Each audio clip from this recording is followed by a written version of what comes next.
आज आपने अनशन शुरू किया है, क्या वजह रही कि आपको अनशन शुरू करना पड़ा? वजह हमारी यही रही कि सारे सरकार ने जो भी ये मदन जी राठौर जी उन्होंने हमें बोला था कि आप अनशन पे मत बैठना, धरना हटा लो, 2 दिन में आपकी मांगे पूरी हो जाएंगी। वो 2 दिन कंप्लीट हो गए, हमें मजबूरी में अनशन पे बैठना पड़ रहा है। और मैं भजन लाल जी से ये पूछना चाहूंगी, अगर उनकी बेटी होती तो क्या ये रात भर ऐसे उनको बैठने के लिए छोड़ देते? अच्छा, भीषण गर्मी है, इस गर्मी के अंदर अनशन करना ठीक नहीं है ना? ये तो ठीक नहीं है, ये उनको भी सोचना चाहिए कि हमारी हालत कैसी हो रखी है और आगे कैसी होगी। गर्मी में लोग मर भी सकते हैं, अगर कुछ होता है तो वो उनका जिम्मेदारी लेगा कौन? वो भजन लाल सरकार ही होगी। आपको क्या लगता है अनशन से कोई हल निकले? क्या पता उनकी मरी हुई आत्मा थोड़ी सी जग जाए। फिर भी कितनी पीड़ा होती है जब इतनी 50 डिग्री का तापमान है और उसके अंदर आप अनशन पे बैठे हैं और लगातार इस कड़ी धूप के अंदर आप प्रदर्शन कर रहे हैं। ये तो जो बाहर घूमते हैं, ये धूप, ये गर्मी, ये सारी देख के आप सब लोग भी आइडिया लगा सकते हो कि यहाँ गर्मी में बैठना कितना मुश्किल हो रहा है। कितनी गर्ल्स आज अनशन पे बैठी है? हम 2 गर्ल्स बैठे हैं और 3 भैया बैठे हैं। अच्छा, आप बताएं कि अनशन आपने शुरू किया, आपने परसों धरना प्रदर्शन शुरू किया था और आज सीधे ही अनशन पे क्यों आ गए? क्या? अनशन पे इसलिए आ गए कि हम जो भी हमें आश्वासन दे रहे थे उस चीज को लेके हम परेशान हो गए कि कितना आश्वासन झेलेंगे, कितना झेलेंगे।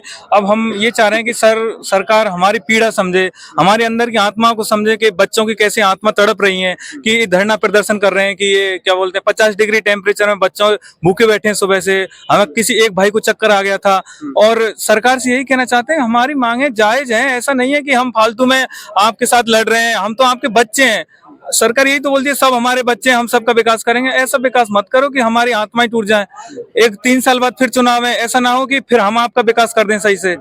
लेकिन जब छात्रों के या फिर जैसे आपने भी वोटिंग की होगी या फिर आपने माता पिता ने वोटिंग की, उसमें क्या उम्मीद थी बीजेपी से कि या बीजेपी आएगी? देखो, बीजेपी से पूरी उम्मीद थी क्योंकि कांग्रेस ने जो काला बाजारी की है हमारे छात्रों के साथ, उसको बीजेपी का मुद्दा यही था। सबसे बड़ी बीजेपी की जीत थी ना, जो छात्रों को जोड़ के कांग्रेस सरकार के ऊपर हावी हुई थी, छात्रों की वजह से हुई थी। और आज छात्रों के साथ ही ऐसा कर रही है तो वक्त बदलता है और समय बदल जाएगा बीजेपी का। मैं आज भी हम हाथ जोड़कर रिक्वेस्ट कर रहे हैं सरकार से कि प्लीज हमारी मांगे मान जाओ, हमारी मांगे जायज हैं। कल आपका एक डेलीगेशन भी किया था, मदन जी राठौर से मुलाकात की थी, लेकिन क्या उसमें सकारात्मक वार्ता नहीं बन पाई? देखो, डेलीगेशन रोजाना जा रहा है। मैं खुद 5 बार मदन राठौर जी से मिल चुका हूँ, मैं उनके हाथ जोड़ लिए, पैर छू लिए, लेकिन फिर भी वो सिर्फ आश्वासन दे रहे हैं। लेकिन अब हमने भी ठान लिया है कि हम आश्वासन नहीं, हम सिर्फ फाइनल लड़ाई लड़ेंगे और हम ये आर पार की लड़ाई लड़ेंगे। अब अच्छा, उप मुख्यमंत्री और कई सारे विधायक भी इस बार को कह चुके हैं, लेकिन फिर भी आपको क्या लगता है आखिर कौन है जो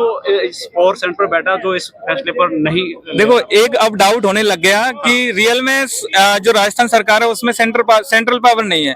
अब जो पर्ची सरकार का जो हा उल्ला उड़ रहा है ना, वो दिख रहा है कि हम जैसे डिपार्टमेंटों में डोले हैं, तो उससे ऐसे लग रहा है कि रियल में पर्ची सरकार चल रही है इस टाइम। किसी के हाथ में कोई पावर नहीं है, सरकार के पास कोई पावर नहीं है। सरकार और कोई चला रहा है, पर्चियों से इधर उधर सरकार चल रही है। फैसले कौन कर रहा है? फैसले समझ में नहीं आ रहा कौन कर रहा है। हम रोजाना हर किसी के जा रहे हैं, वो बोलता है उसके पास जाओ, वो बोलता है उसके पास जाओ, सब सारे चक्कर लगा लिए, पर लास्ट में आके हमने ये भूख हड़ताल स्टार्ट कर दी। अच्छा, अब अगर कोई किसी प्रकार कोई नई वार्ता बनती है तो फिर क्या रहेगा? देखो, वार्ता बनती है तो हम स्वागत करेंगे, सरकार का धन्यवाद देंगे। और अगर नहीं बनेगी तो कल तो हम जल भी त्याग देंगे। कल हम सब कुछ त्याग के कल हम आमरण अनशन स्टार्ट करेंगे।